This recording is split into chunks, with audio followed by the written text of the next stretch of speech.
شرور أنفسنا ومن سيئات أعمالنا من يهد الله فلا مضل له ومن يضلله فلا هادي له ونشهد أن لا إله إلا الله وحده لا شريك له ونشهد أن سيدنا وحبيبنا ومولانا محمدا عبد الله ورسوله الذي أرسله بالحق بشيرا ونذيرا وداعيا إلى الله بإذنه وسراجا وقمرا منيرا فقد قال الله تعالى في كلامه المجيد وفرقانه القديم أعوذ بالله من الشيطان الرجيم بسم الله الرحمن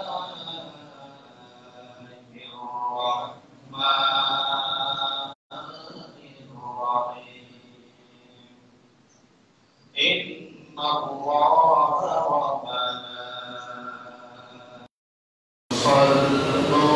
يصلون على النبي يا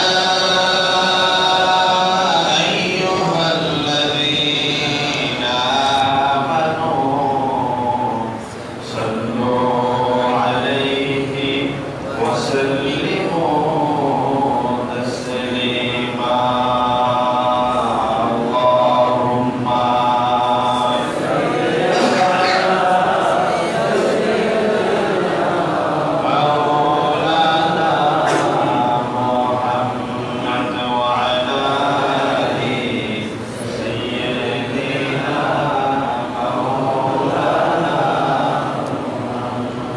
اللهم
সকলে বসি আলহামদুলিল্লাহ সরকার আলম হাবিবে কিবরিয়া রাহমাতুল লিল আলামিন নবী মুহাম্মদ রাসূলুল্লাহ সাল্লাল্লাহু আলাইহি ওয়াসাল্লামের দরবারে অসংখ্য অগণিত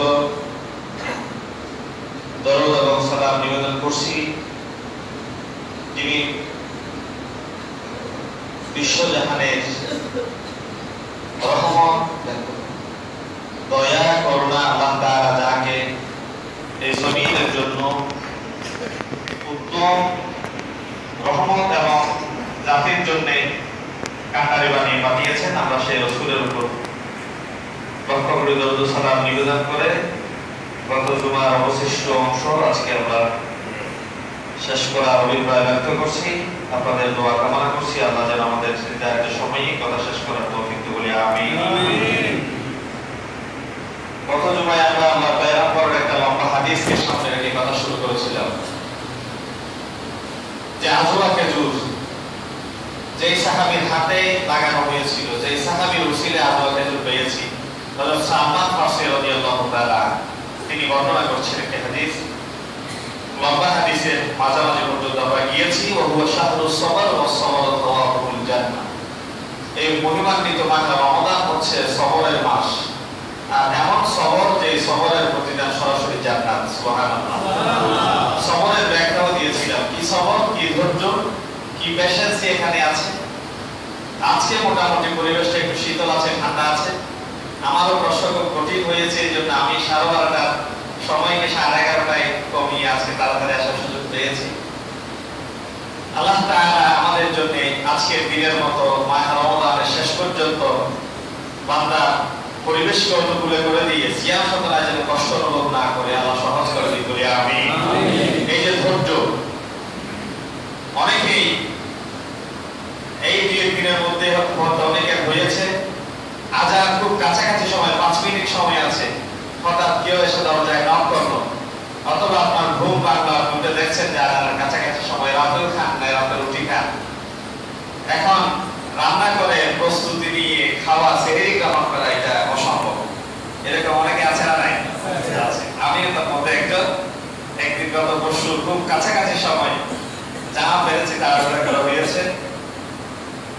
এই যে প্রচন্ড রোদের ক্ষমতা, তীব্রতাকে উপেক্ষা করে ইফতার পর্যন্ত অপেক্ষা করে প্রাপ্তবয়স্ক মুকাল্লাফ বিশ্বরা, যাদের উপর শরীয়তের বিধিবিধান প্রযোজ্য, যাদের মশনিয়াত বিবেক বুদ্ধি ঠিক আছে, আকেল বালেগ, আমার তো মনে হয় না এমন কেউ আছে যে রোজার একবার নিয়ত করার পরে প্রচন্ড রোগাক্রান্ত হওয়া ছাড়া, ডাক্তারের প্রেসক্রিপশন ছাড়া, ডাক্তারের বাধ্যবাধকতা ছাড়া, যে ক্ষুধার কারণে, তৃষ্ণার যন্ত্রণায় দিনের আলোতে ঘরের কোনায় বসে খেয়েছে, পান করেছে, আমার মনে হয় না বিবেকবান বান্দাদের ভিতরে কেউ আছে। আছে?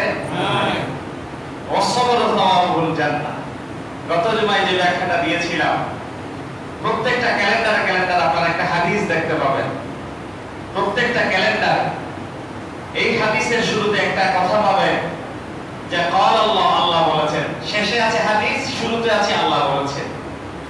ঘটনাক্রমে এই সংখ্যাটাও বলে দিই, হাদিস এরপরে যদি একটা কুদসি শব্দ যুক্ত হয়, অথবা যে হাদিসের শুরুতে আল্লাহ বলেছেন শব্দ আছে, ধরে নিতে হবে কথাটা আল্লাহ, ভাষাটা রাসূলের।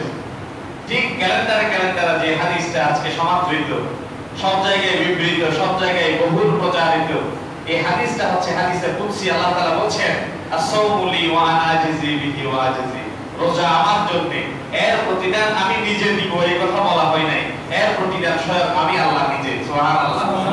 কোন ঘরের মালিক যদি তার দারোয়ানের জন্য অর্থ হয়ে যায়, কোন রাষ্ট্রপ্রধান যদি, কোন সেনাপ্রধান, কোন জনগণের জন্য, কোন ব্যক্তি বিশেষের জন্য উৎসর্গ হয়ে যায়, তাহলে আর কোন পেরেশানির কারণ থাকতে পারে না। দুনিয়াতে হাইসিয়তে একজন পদস্থ কর্মকর্তা কর্মচারী যদি সাধারণ ব্যক্তির জন্য অতি কাছের হয়ে যায়, অতি পরিচিত হয়ে যায়, অতি আপনারের হয়ে যায়, তার যেমন কোনো পেরেশান থাকতে পারে না, আল্লাহ সুবহানাহু ওয়া তাআলা রোজাদারদের জন্য বলছেন, রোজা আমার জন্য, আমি আল্লাহ বান্দার জন্য একাকার হয়ে গেলাম। সুবহানাল্লাহ। কেন এই কথা বলেছেন? এটার ব্যাখ্যাও আংশিক দিয়েছিলাম যে আমরা যখন সালাত আদায়ের জন্য মসজিদে আসি, তখন আমাদের মনে হয়তো বা কোনায় একটা জায়গায় থাকতে পারে লৌকিকতা, যে আমাকে মানুষ নামাজি বলুক, আমার মানুষ শ্রদ্ধা করুক, সম্মান করুক। কেউ দান করার সময় হয়তো বা মনে মনে থাকতে পারে আমি দানবীর, আমি দানশীল, মানুষ আমাকে শ্রদ্ধা সম্মান করুক। হজ করে আসলে নামের আগে আলহাজ লিখবো, হাজি সাহেব লিখবো, এটা ভাবনায় চিন্তায় মনে থাকতেও পারে, আবার অনেকের নাও থাকতে পারে। বিশ্বনবী বলেছেন, মান সাল্লাই ওয়াই ফাকাদ আশরাকা, সিয়াম সাধনা করা ছাড়া যে সালাত আদায় করলো, যাকাত দিল, হজ সম্পাদন করলো, একমাত্র সিয়াম ছাড়া দুনিয়ার সমস্ত বন্দেগীর ভিতরে বনি আদমের এক প্রকার প্রদর্শন থাকতে পারে, লৌকিকতা থাকতে পারে, যতই রকম করুক, যতই সাদামাটা বাবা আদায় করুক, আল্লাহ রাব্বুল আলামিন যাদেরকে একান্তভাবে ইবাদত করে, তারা ছাড়া খুব কম মানুষ এমন আছে যারা প্রদর্শনের ছাড়া সালাত তথা হজ বা অন্যান্য ইবাদত বন্দেগী করতে পারে। কিন্তু একমাত্র সিয়াম, একমাত্র রোজা, কোন বনি আদম সেহরি গ্রহণ করলো কিনা, পানি পান করতে পারলো কিনা, সময় পেল কিনা, নাকি কিছুই না পেয়ে সিয়াম সাধনার নিয়ত করে সন্ধ্যা পর্যন্ত অপেক্ষা করলো, চেহারা মলিন করে নাই, উদারতা কাউকে দেখে নাই, তৃষ্ণার যন্ত্রণা কাউকে দেখা নাই, সন্ধ্যা পর্যন্ত অপেক্ষা করে ইফতারি গ্রহণ করলো। আল্লাহ রাব্বুল আলামিনের হাবিব বলছেন, ওই বান্দার কষ্ট, ওই বান্দার পেরেশানি যেভাবে আল্লাহ রাব্বুল আলামিন ছাড়া কেউ গোপনে দেখে নাই, ঠিক আল্লাহ রাব্বুল আলামিন বলছেন, যেই বান্দা গোপনে আমি আল্লাহর জন্য নিজের সংবরণ করলো, যেই বান্দা নিজের সব সেভ করলো আমি আল্লাহর জন্য, রোজার ভিতরে যেভাবে আমি আল্লাহ ছাড়া আর কাউকে দেখানোর কোনো কিছু সুযোগ থাকে না, সেজন্য আমি আল্লাহ এককভাবে বান্দার পুরস্কার দিব করি নাই পার্থিব কোনো জিনিস দিয়ে। আমি আল্লাহ নিজেই কুদরতি ভাবে আমি আমার বান্দার জন্য হয়ে গেলাম একাকার, বান্দার জন্য একাকার হয়ে গেলাম। এই সিয়াম সাধনার ভিতরে দেখানোর কিছুই নেই, যতক্ষণ না সে মুখ খুলে না বলে, যতক্ষণ না অঙ্গভঙ্গি দিয়ে সে জাতিকে জানানোর চেষ্টা না করে। আমরা এটা এই মাসে রমজান আমরা আত্মসংযম, আত্মশুদ্ধি, আত্মবিচার, আত্মবিশ্লেষণের মাস বলেছি, কিন্তু দুঃখজনক ভাবে এই মাসকে আমরা খাদ্যের উৎসবের মাসে পরিণত করেছি। আমরা যদি আত্মসংযমী হই, তাহলে কেন অন্য 11 মাসের চেয়ে এই একটি মাসের জিনিসপত্রের দাম বহুগুণে বাড়বে? নিশ্চয়ই আমাদের খাদ্যের প্রতি, জিনিসপত্রের প্রতি অন্য 11 মাসের চেয়ে আমাদের এই এক মাসের চাহিদা বেশি। এই জন্য বিক্রেতারা আমাদের সুযোগে, তারা সুযোগ পেয়েছে বহুলাংশে আমাদের জিম্মি করে, আমাদের গলায় রশি দিয়ে, আমাদের গলায় ছুরি চালিয়ে তারা এক মাসে নিজেদেরকে আঙ্গুল ফুলে কলা গাছ বানাতে, ঠিক কিনা বলে? এক মাসে একদিনে বহুগুণ বাজার না করলে সমস্যাটা কি হবে? ইবাদতের মাস, রহমতের, বরকতের, কল্যাণের মাসকে আমরা বানিয়ে নিয়েছি বাজারের মাস, আমরা বানিয়ে নিয়েছি এটা পণ্যের মাস, আমরা বানিয়ে নিয়েছি এটা নিজেকে মোটা করার মাস, আমরা বানিয়ে নিয়েছি এটাকে মানুষের মাঝে প্রতিযোগিতায় লিপ্ত করে।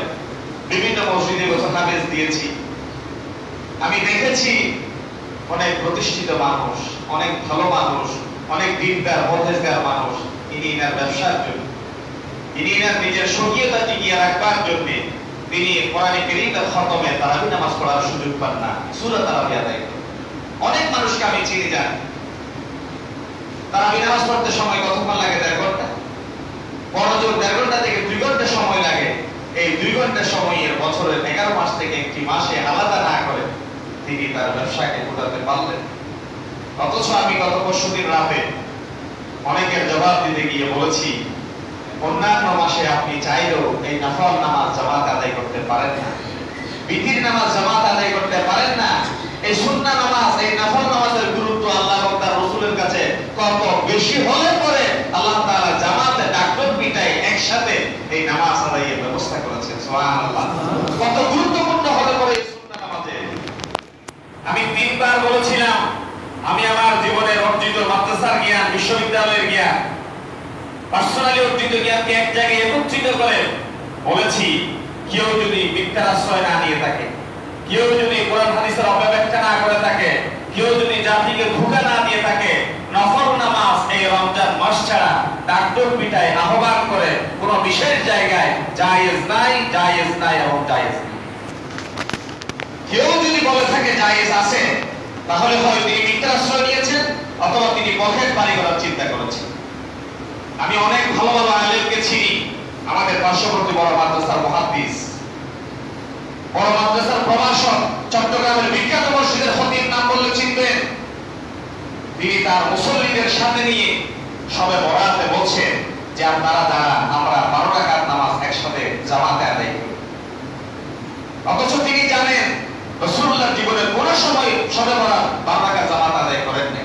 শফা কদর 12 রাকাত জীবনে আদায় করে নাই, লাইলাতুল মিরাজের 12 রাকাত জীবনে আদায় করে নাই। তিনি জানেন, তিনি পড়ছেন, কিন্তু ওই যে নামাজের পরে মুসল্লিদের মুসাফাহা, 2-1 টাকা, একটু ভক্তি, একটি তাবিজ, একটা জাফর, একটুখানি মানুষের আন্তরিকতা। এই জন্যই মানুষকে বুদ্ধি দিয়েছেন কি, আপনারা তো নামাজের নিয়ম জানেন না, আপনারা তো দোয়া জানেন না, আপনারা তো মুনাজাত জানেন না, আপনারা তো সুন্দর সূরা ফাতিহা পড়তে পারেন না, সুতরাং আমার পেছনে আসেন। ওই যে মানুষের দুর্বলতার জায়গায় হাত দিয়েছেন, মানুষও এই লোকটি লেগে নিয়েছে সাথে সাথে। কই আপনি সূরা ফাতিহা ফজর নামাজের পরে কয়দিন মসজিদে বসে শেখানোর চেষ্টা করেছেন? কয়জন মানুষকে পার্সোনালি আপনি হজের নিয়ম কানুন শিক্ষা দিয়েছেন? কয়জন মানুষকে আপনি কোন দিন শরীয়তের মাসালা মাসাইল বলার জন্য ঘরে একজন সাধারণ মানুষকে ডেকে নিয়েছেন? এটা তো আপনি করেন না। লোক সমাগম যেখানে হয়, যেখানে মানুষের আয়োজন হয়, ওই জায়গায় নিজের এলেম আমল নিজের ভারী হুজুর জাহির করার জন্য বলেন না, আমার ইক্তেদা করেন, আমার টাকা দেন, আমার পূজা করেন, আমি আপনার জান্নাতের গ্যারান্টি দিচ্ছি। এরকম আছে না নাই? চট্টগ্রাম সহ বাংলাদেশের বিভিন্ন জায়গায় দেখা যাচ্ছে মসজিদ হচ্ছে মেহরাব পরিমাণ, মাজার হচ্ছে মসজিদ পরিমাণ। জায়েজ না, মাজার কেন্দ্রিক মসজিদ জায়েজ না। আমার কথা ভুল বুঝবেন না, রেকর্ড হচ্ছে কথা, ভুল বুঝবেন না। মাজার কেন্দ্রিক মসজিদ জায়েজ নাই, মসজিদ কেন্দ্রিক মাজার জায়েজ আছে। ব্যাখ্যা করে বলি এবার কি কথা বললাম। মসজিদ যদি হয় বড়, হয়তো বা কোনো একটা কবর পড়ে গেছে, কবরটা ছোট, বেশি অংশ মসজিদের, ছোট অংশ কবরের জায়েজ আছে। যদি বেশি অংশ কবরে, এই কবরকে পূজা করে, এই কবরকে আইন কামের হাতিয়ার বানিয়ে যদি ছোট জায়গায় একজন মোল্লা ভাড়া করে কোনোভাবে 2-1 জন নামাজ মসজিদে আসলো না আসলো নাই, কিন্তু দান বাক্স বন্ধ নেই, কিন্তু দান বাক্স বন্ধ নেই, আইন কাম বন্ধ নেই, জামাত চলুক আর জামাত যাক, কিন্তু যিনি হাতিয়া নেওয়ার জন্য গেটে দাঁড়িয়েছেন তার আইন কাম বন্ধ নেই। বদলাশার মাজার আমি নিজের সাক্ষী, পরীক্ষা করার জন্য গিয়েছি একদিন, আমার বাবা হসপিটালে ভর্তি ছিল। যে জামাতের সময় হয়েছে, আমি ওনারা ডাকলাম, চলেন আমরা একসাথে নামাজে যাই। তিনি বলছেন না, জামাত হয়ে যাক, তারপর আমি পরে নামাজ পড়ব। পরে নামাজ পড়বো বলেন নাই, তিনি পানি বিক্রি করছেন, সুতা আর মোমবাতি বিক্রি করছেন। অথচ বিশ্বনবী বলেছেন ফরজের গুরুত্ব তো আছে, ফজরের নামাজের 2 রাকাত সুন্নতের একটা সিজদা খায়রুম মিনাদ দুনিয়া ওয়া মা ফিহা।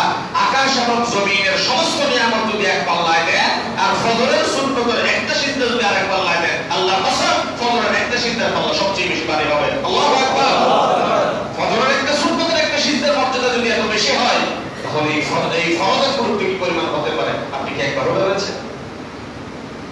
দিনকে কি পরিমাণ জবে করা হচ্ছে, দিন নিয়ে কি পরিমাণ তামাশা শুরু হয়েছে, আশেপাশে চোখ দিয়ে দেখতে পাবেন। নবী করিম সাল্লাল্লাহু আলাইহি ওয়াসাল্লাম এশার পরে খুব কম সময় কথা বলতেন, কিন্তু আমরা ওয়াজ শুরু করি এশার পরে। ঠিক আছে, এশার পরে করি, বড় জোর রাত 10টা 11টা 12টা পর্যন্ত চালা, কিন্তু আমরা একটা শ্রেণী আছে, আমরা ওয়াজ শুরু করি 12টার পর, শেষ করি রাত 3টা 4টা বাজে। ইমামও গেল, মুক্তাদিও গেল, দুইজনেই ঘুমে। বিশ্বনবী বলছেন ওই ওয়াইদও শেষ, ওই সামি ওই শ্রোতাও শেষ। এরকম আছে না নাই? হাজার হাজার দিন কোথায় গেল, ইসলাম কোথায় গেল? এই সুযোগে এক শ্রেণীর মুখোশধারী জঙ্গি তৈরি হয়েছে আমাদের সমাজে। ইংলিশ মিডিয়ামের ছেলে মেয়েদের বুঝিয়ে বাংলা হাদিস পড়ায়, বাংলা কোরআনের অর্থ পড়ায়, তাদেরকে যেমনটা বুঝায় তারা তেমন বুঝে। পুতুলের কি দোষ? যেমনি না চাই তেমনি না চাই। আমি তো মাদ্রাসায় পড়ি নাই, কোরআন হাদিসের ব্যাপক জ্ঞান আমার নাই, সুতরাং যেমনি আমাকে উদ্বুদ্ধ করেছে আমি একটু মুগ্ধ হয়েছি। এই সুযোগে কোরআন হাদিসের অপব্যাখ্যা করে তাদেরকে উদ্বুদ্ধ করে দিল, সিনায় পিঠে কোমরে বোম বেঁধে দিল, আর বলা হলো মসজিদে যাও, গির্জায় যাও, মন্দিরে যাও, বোম্বিং করো, এই জমিন থেকে তাদেরকে খতম করো, আর তুমি মারা গেলে শহীদ 5 গাজী। এরকম অপব্যাখ্যা হচ্ছে কি হচ্ছে না? প্রতিনিয়ত হচ্ছে দিনের অপব্যাখ্যা।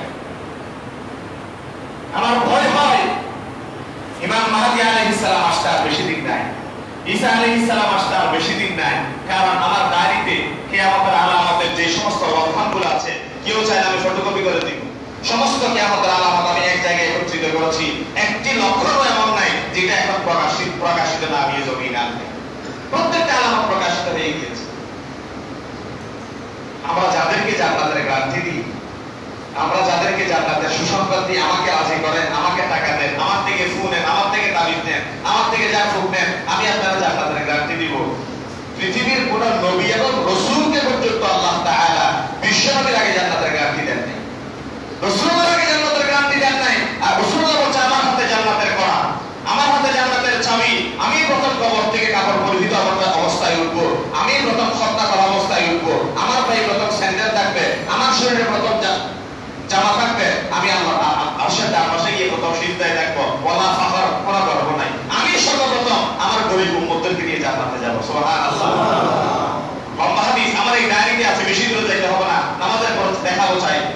শাফাআতে কুবরার একটা লম্বা হাদিস, শাফাআতে কুবরার লম্বা হাদিস। আদম আলাইহিস সালামের কাছে যাবে, জাহান্নামের উত্তপ্ত গরম, সূর্য মাথার কাছে চলে আসবে, সূর্যের গরম। আব্বাজান আপনি আমাদের আবিদিকে একটু সুপারিশ করেন না, জান্নাত জাহান্নাম যা হওয়ার হবে, আগে একটা ফয়সালা হয়ে যায়। বাপ বলবে, বাবা মনে নাই আমি সেই গুন্দম খেয়েছিলাম, আমার পরে নূহ আলাইহিস সালাম এসেছিল তার কাছে যাও, তিনি সানিয়া আদম, তিনি বলবেন মনে নাই আমার ছেলে কেনানকে ডেকেছিলাম। জাকারিয়া আলাইহিস সালামের কাছে যাবে, তিনি বলবেন মনে নাই আমি গাছের ভিতরে ঢুকে গিয়েছিলাম, অগাছ বাসা বলে গাছ দুটুকরো হয়ে গেল, আমি ঢুকলাম করাত দিয়ে তারা দুটুকরো করে, যখন আমার মাথার উপর আসলো করা, উফ উফ শব্দ করছিলাম, আল্লাহ বলেছিল জাকারিয়া তুই গাছকে কেন বাঁচাইতে বললি, গাছ মাথার উপর করাত আসছে, এখন যদি তুই দুটুকরো হয়ে যাস, উফ শব্দ যদি করো, নবী দস্তক থেকে নাম কেটে দেওয়া হবে। আল্লাহু আকবার। কি পরিমাণ ধৈর্য! 18 বছর পর্যন্ত হযরত আইয়ুব আলাইহিস সালামের ধৈর্য, এক একজন নবী এক এক অজুহাত পেশ করবে, সর্বশেষ প্রত্যেকে মিলে সিদ্ধান্ত নিবে, চলো আমরা সাইয়্যিদুল আম্বিয়া আখির নবী মুহাম্মদ রাসূলুল্লাহ সাল্লাল্লাহু আলাইহি ওয়াসাল্লামের কাছে, রাসূলের কাছে যাওয়া হবে। আল্লাহ পায়ের উপর আল্লাহ রাশের ডান পাশে গিয়ে সাতটি চিন্তায় থাকবেন, আল্লাহ বলবেন ইরফা রাসাকা ইয়া মুহাম্মদ, রাসূল হাবিব আপনি মস্তক উত্তোলন করুন। অনেক কষ্ট পেয়েছেন সারা জীবন, মক্কায় থাকতে পারেন নাই, মদিনায় গিয়েছেন, মদিনা থেকে আবার হুদায়বিয়ার সন্ধিতে গিয়ে মার খেয়েছেন, তাইফে গিয়ে মার খেয়েছেন, রক্ত জমিন চষে গিয়েছে, আপনার চাপটা ছিল আমি জমিন থেকে উঠিয়ে নিয়েছিলাম। আল্লাহ আপনারে জমিনকে আপনার জন্য আরাম প্রিয় করে দেয় নাই, কিয়ামতের ময়দানে আপনাকে ধুলো সাজাবার জন্য। আল্লাহু আকবার। বিশ্বনবীর ধুলো সাজাবার জন্য আল্লাহ কিয়ামতের ময়দান সাজাবে। রাসূলুল্লাহর আগে কোন নবীর পর্যন্ত আল্লাহ পারমিশন দেয় নাই। ওই জায়গায় আমরা কত বড় দিনের ব্যাপার তামাশা শুরু করেছি যে আমি আপনি জান্নাতের গ্যারান্টি দিয়ে দিচ্ছি, আমার পকেটে টাকা দাও, আমার থেকে দোয়া নাও, আপেল ভরা নাও, কমলা ভরা নাও, গলায় তাবিজ ঝুলাও, আমার থেকে কলম ভরা নাও, পরীক্ষায় পাস করাই দিব আমি, এরকম মন্ড আছে না নাই? তোর কলম ভরার পর তো পরীক্ষা করি আমরা, কাগজ ভরা দে, কলম ভরা দে। যদি কলম ভরায় মানুষের পরীক্ষায় পাস নির্ধারণ করা যেত, তাহলে সারা দুনিয়া তো কলেজ বিশ্ববিদ্যালয় স্কুল মাদ্রাসা কোনো প্রয়োজন থাকতো না। স্কুল কলেজ মাদ্রাসা তৈরি করা হয়ে যাচ্ছে জাতি, আর তুমি কলম করার ভিতরে ব্যস্ত আছো।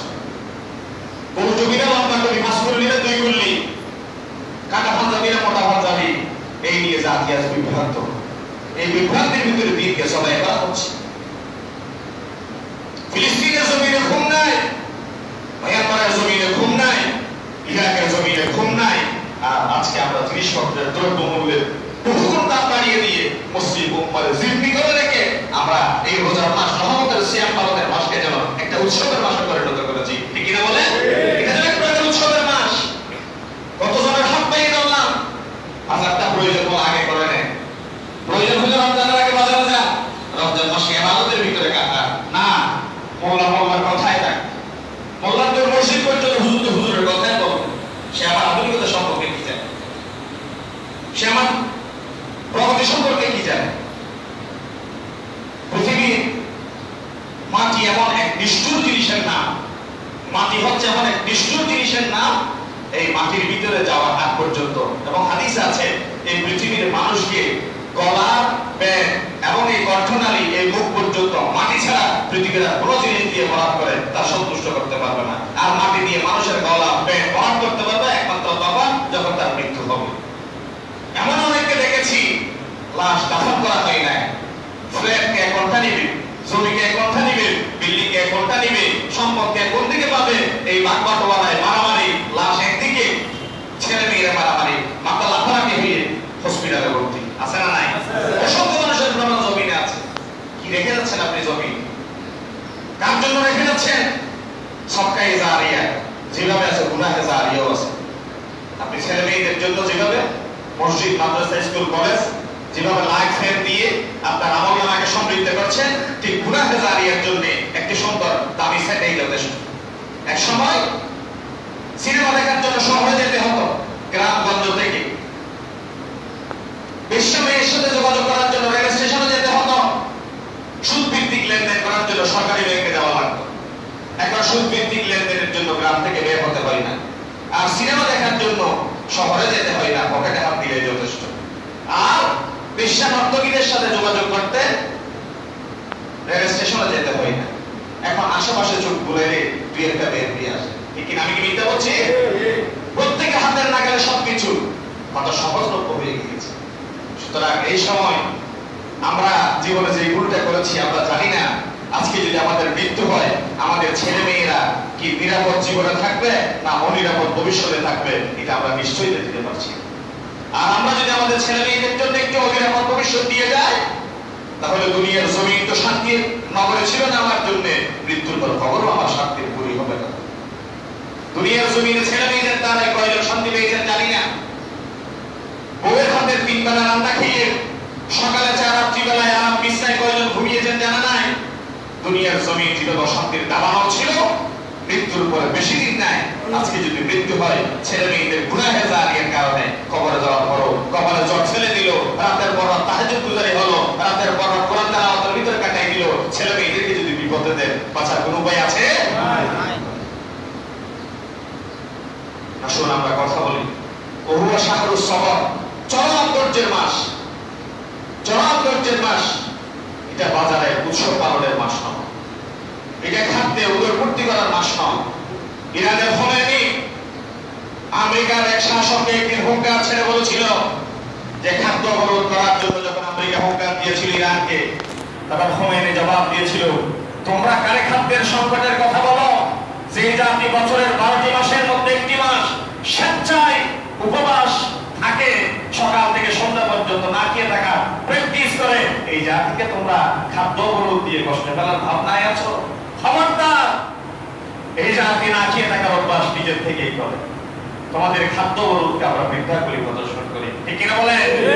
এই জাতির ভিতরে ইমানের পাথর যতদিন ছিল মাথা উঁচু করে ততদিন এই জাতি দাঁড়িয়েছিল। যখন এই জাতি আধুনিকতা, জ্ঞান, বিজ্ঞান, প্রযুক্তিকে দিন থেকে আলাদা করে নতুন সত্তায় রূপ দিয়েছে, তখন এই জাতি পৃথিবীর ইহুদি খ্রিস্টানদের রাতির কাটালে নিজেদেরকে পরিণত করেছে। জ্ঞান বিজ্ঞান কি কখনো স্বীকার করে? সূরা ইয়াসিনের 2 নম্বর আয়াত, ইয়াসিন ওয়াল কোরআনিল হাকীম, বিজ্ঞানময় কোরআন। কোরআন থেকে সমস্ত বিজ্ঞানের উৎপত্তি। আমার সাথে অনেকেই দ্বিমত পোষণ করেন, কোরআনকে কোরআনের জায়গায় রাখতে দিন, বিজ্ঞানকে বিজ্ঞানের জায়গায় থাকতে দিন। বলে যে বিজ্ঞানের থিওরি তো এই শতাব্দীর যেটা থিওরি পরবর্তী শতাব্দী সেটা পরিবর্তন হয়, এই যুগের যে থিওরি পরবর্তী যুগের সেই থিওরি পরিবর্তন হয়, কোরআন তো পরিবর্তন হয় না। আমি বলতে চাই, যতদিন পর্যন্ত বিজ্ঞানের থিওরি পরিবর্তিত হয়ে একটা নির্দিষ্ট জায়গা পর্যন্ত স্থির হচ্ছে, ততদিন পর্যন্ত কোরআনের সাথে মিলে নেই, সেটা প্রমাণিত হচ্ছে, ঠিক কিনা বলেন? কোরআনের থিওরির সাথে মিলে নাই, এই জন্য বারবার নড়াচড়া বলছে। যতদিন না কোরআনের সাথে মিলবে ততদিন নড়াচড়া বলবে। কিয়ামতের আগে একটা সময় মিলে যাবে, তখন বলবেন হ্যাঁ কোরআনের সাথে তো মিলে গেল আছে। ওহুয়া শাহরুস সবর, চরম ধৈর্যের মাস। ওয়াসসবরু সাওয়াবুহুল জান্নাহ, আর এই সবরের একমাত্র প্রতিদান হচ্ছে জান্নাত। আমাদের বাবা আদম জান্নাতে ছিল, মা হাওয়া জান্নাতে ছিল, আমাদের পরম চরম একমাত্র ঠিকানা হচ্ছে জান্নাত। আল্লাহ রাব্বুল আলামিন আমাদের চূড়ান্ত ঠিকানা জান্নাতের মেহমান হিসেবে আমাদের কবুল করুন, বলি আমিন। ওয়াশাহরুল মাওয়াসাত, এটা হচ্ছে এক ভ্রাতৃত্ববোধের মাস। একে অপরের প্রতি আন্তরিকতা, হৃদ্যতা, মায়া মহব্বত বাড়িয়ে দেন আল্লাহ। ওয়াশাহরুল ইউজাদু ফীহি রিজকুল মুমিন, বহু গুণে মুমিনদের রিজিককে আল্লাহ বর্ধিত করে দেন। মান ফাদ্দারা ফীহি সাইমান, আজকের আলোচনা শুরু। মান ফাদ্দারা ফীহি সাইমান কানা লাহু মাগফিরাতান লিযুনুবিহি, কোন মানুষ যদি একজন রোজাদার আর একজন রোজাদারকে ইফতার করে, মান ফাদ্দারা সাইমান, একজন রোজাদার আর একজন রোজাদারকে যদি ইফতার করায়, কানা লাহু মাগফিরাতান লিযুনুবিহি, এক রোজার বিনিময়ে আল্লাহ তাআলা বান্দার জীবনের সমস্ত সংগঠিত সগীরা গুনাহ মাফ করে দেন। সুবহানাল্লাহ। তাহলে আজকের থেকে আমাদের এই হাদিসের শিক্ষা, এক ডুব পানি, এক গ্লাস দুধ, এক ঠাক্কা জুস, যে যেটা পায় অন্তত না পারলেও একসাথে ইফতারে বসলে প্রথম আমার খেজুরটা আমার বাসার বাইক উঠাই দিব হাতে। যেহেতু একজন আরেকজনের দিকে দেখার সুযোগ নাই, সময় নাই, কে কারা রাস্তা থেকে বোঝায় ইফতারে বসাবে, এই জন্য অন্তত বৈঠকে বসলে আমার খেজুরটা আমার বাইক উঠাই দিব, ওনার খেজুরটা আমাকে দিন, অন্তত বদলের মাধ্যমে সবটা পাই। যে সমস্ত গর্দানে জাহান্নামের বেড়ি আল্লাহ পরিধান করিয়ে দিয়েছে, একজন রোজাদারকে ইফতার করানোর মাধ্যমে আল্লাহ রাব্বুল আলামিন জাহান্নামের বেড়িতে তার গর্দান থেকে খুলে দেয়। সুবহানাল্লাহ বলেন না? একজন রোজাদারকে ইফতার করানোর বদৌলতে গুনাহসমূহ মাফ করে দেন, জাহান্নামের জন্য নির্ধারিত যে বেড়ি পরিধান করিয়ে দেয়া হয় সে তার গর্দান থেকে খুলে দেয়। ওয়া কানা লাহু মিসলু আজরিহি মিন গায়রি আন ইয়ানতাবাসা মিন আজরিহি শাইউন। আমরা যেভাবে মনে করি বলে যে একজন রোজাদার যদি আরেকজন রোজাদারকে ইফতার করায় তাহলে আমার রোজার সওয়াব তার আমলে যুক্ত হবে কিনা, সাহাবায়ে কেরামদের ভিতরে কেউ এই কথা মনে করতে পারেন। এই জন্য বিশ্বনবী জবাব দিয়েছেন যে ব্যক্তি সিয়াম সাধনা করবে, যারা রোজা পালনের বিনিময়ে ইফতারি করাবে, যার আমলনামা তার সাথে যুক্ত হবে, আল্লাহ রাব্বুল আলামিন একজনের সিয়ামের সওয়াব দিয়ে আরেকজনের আমলকে ভারী বা হালকা করবে না। এই কথা মনে করার কোনো সুযোগ নাই যে আমি রোজাদারকে ইফতার করালাম মনে হয় আমার আমল থেকে কিছুটা কেটে দেওয়া হবে, এমনটা নাকি? এমনটা মনে করার কোনো সুযোগ নাই। বলে যে যার আমল আপনি সারাদিন সিয়াম সাধনা করেছেন একটা রোজার সওয়াব পাবে, আপনি সত্যাকারী সবাই তার ইফতার করালেন আরেকটা রোজার সওয়াব।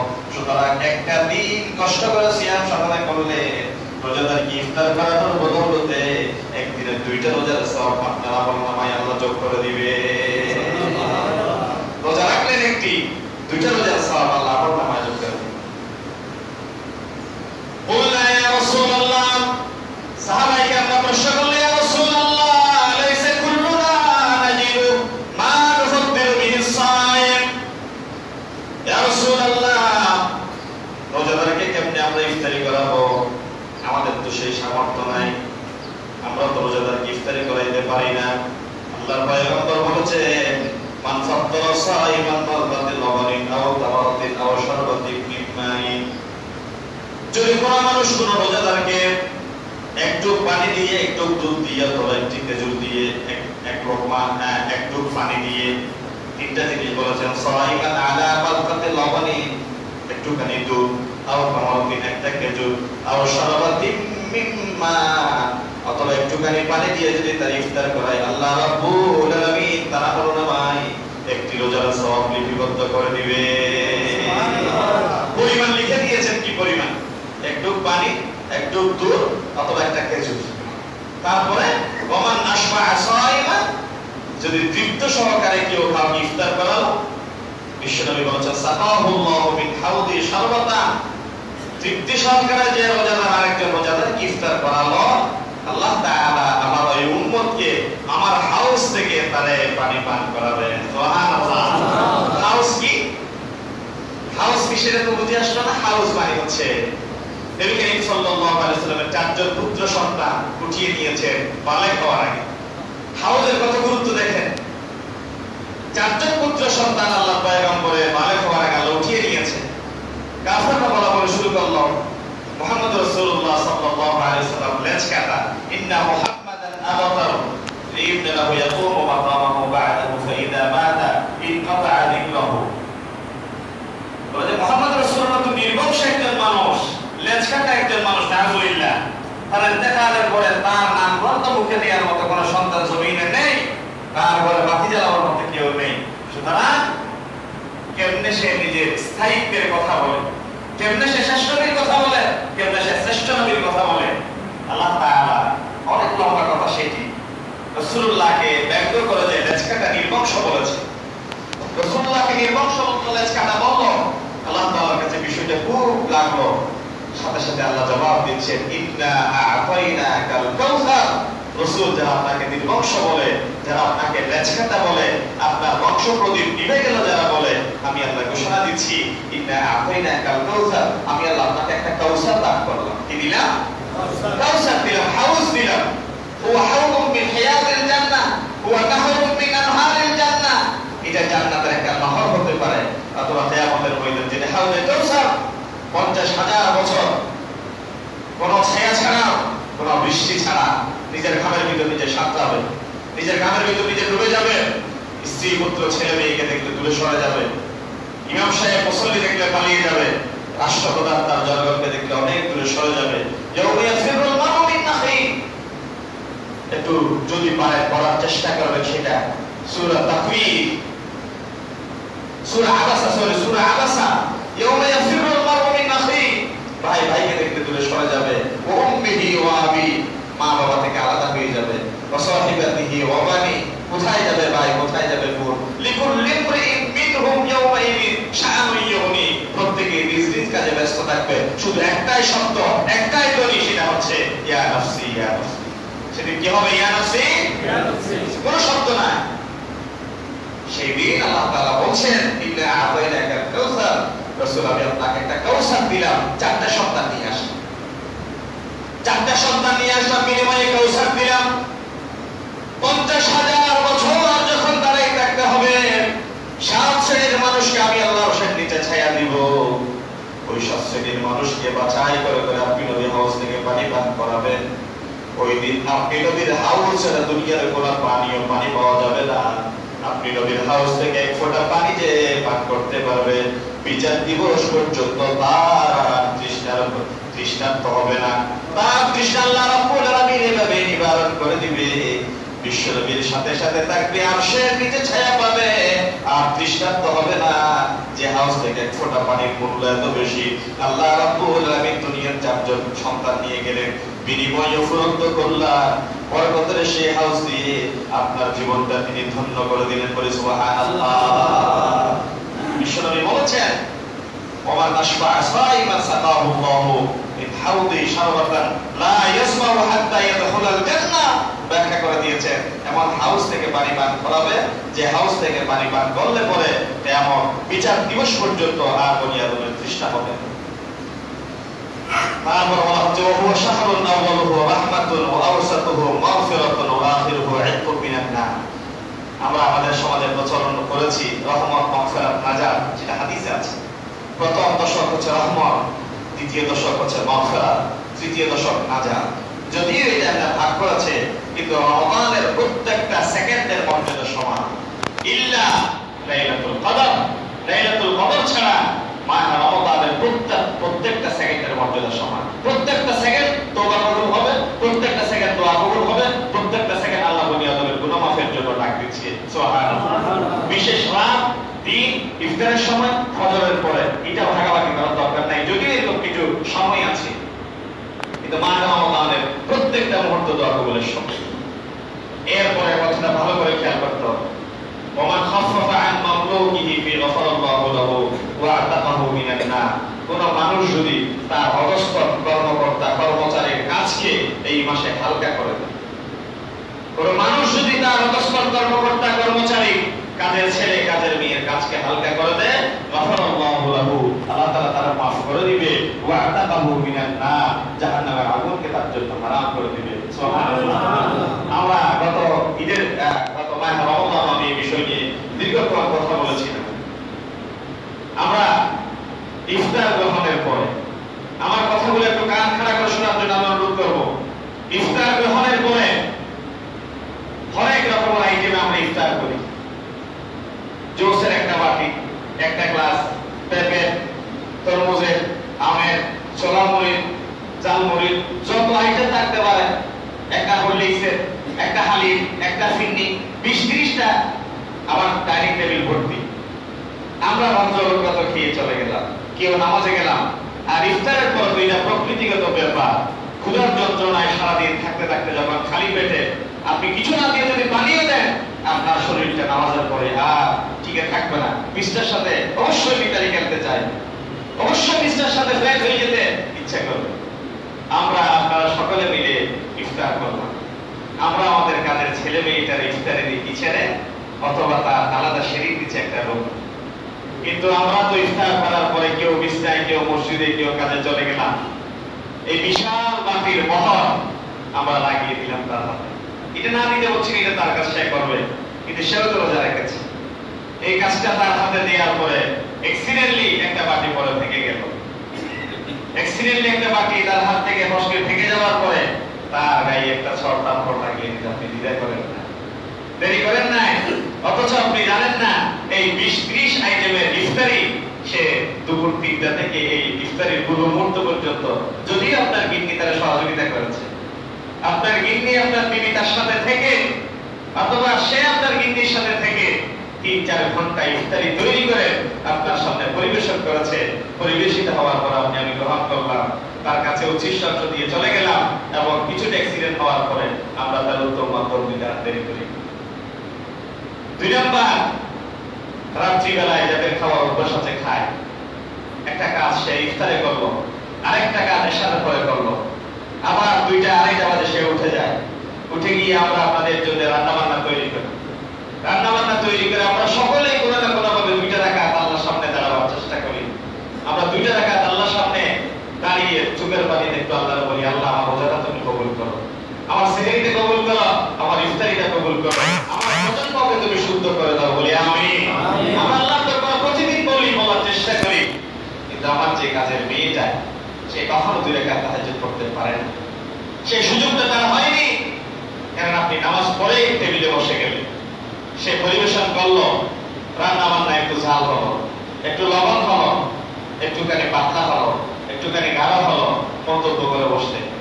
খেয়ে উঠে গেলেন, আপনি মসজিদে চলে যাচ্ছেন, আপনি দিয়ে গেলেন তার হাতে দিয়ে এখন পরিষ্কার করেন। তাহলে যে মানুষ আপনার শরীরের এই রক্ত মাংসের মতো তার রক্ত মাংস আছে, সে হয়তো গরিবের ঘরে জন্ম নিয়েছে বলে এটাই তার অপরাধ। গরিবের ঘরে জন্ম হয়েছে বলে এটা তার অপরাধ। তারও কিছুটা অধিকার থাকা চায়, তারও কাজের কিছুটা হালকা হওয়া চায়। আমরা যদি কাজের সাথে একটু সহযোগিতা করি, ছোটখাটো অ্যাক্সিডেন্টকে যদি ক্ষমা করে দিই, তাহলে এই রমজান মাসে, ক্ষমার মাসে, মর্যাদার মাসে আল্লাহ তাআলা ক্ষমার চাদরে আমাদেরকে আবৃত করে নিতে পারেন। পারেন কিনা? একটু কথা বলি, পারেন কিনা? অবশ্যই পারেন। মারা যারা আমার কথা শুনছেন, বাবারা যারা আমার কথা শুনছেন, আমি বলবো একটু কাজের প্রতি সদয় হই। আমাদের স্টাফরা যারা আমাদের দোকানে কর্মচারী আছে, আমাদের মিল ফ্যাক্টরিতে আছে, আমরা তাদের জন্য একটু সদয় হই। নিজে যা খায় তাদেরকে তা খাওয়ায়, নিজে যা খায় অন্তত 1 মাস তাদেরকে তা খাওয়ায়, তাদের মজুরি একটু বাড়িয়ে দিই, তাদের মুখে হাসি দেখেন একটু টেনে লম্বা করে দিই। মানুষকে কান্না করানো খুব সহজ ব্যাপার, কিন্তু মানুষের মুখে হাসাতে পারা, মানুষের মুখে আনন্দ দিতে পারা, মানুষকে মনে তৃপ্তি দিতে পারা, এটা যে কারো পক্ষে সম্ভব হয়, যে কারো পক্ষে কষ্ট দিয়ে সম্ভব। এই জন্য রমজানের অন্তত 1 মাস, 1 মুহূর্ত আমরা এটা কাজে লাগাই। হতে পারে চট্টগ্রামের নাম করা 2জন বিখ্যাত মানুষ, আমি জানি লোহাগাড়ার বাসিন্দা 2জন, হয়তো অনেকেই কল্পনায় নিয়েছেন। একজন ছিল নৌকার মাঝি, আরেকজন ছিল সুদী কারবারি। 2জন চট্টগ্রাম নয়, শুধু সারা বাংলাদেশের বিখ্যাত 2জন কোম্পানি, 2জন মালিক, সারা বাংলাদেশের 2জন বিখ্যাত মানুষ, যাদের কাছে একটি চাকরির জন্য একটা সিভি নিয়ে যেতে 10 ঘাট পার হয়ে যেতে হয়, যাদের ইংলিশ মিডিয়ামের বিবিএ করা ছাড়া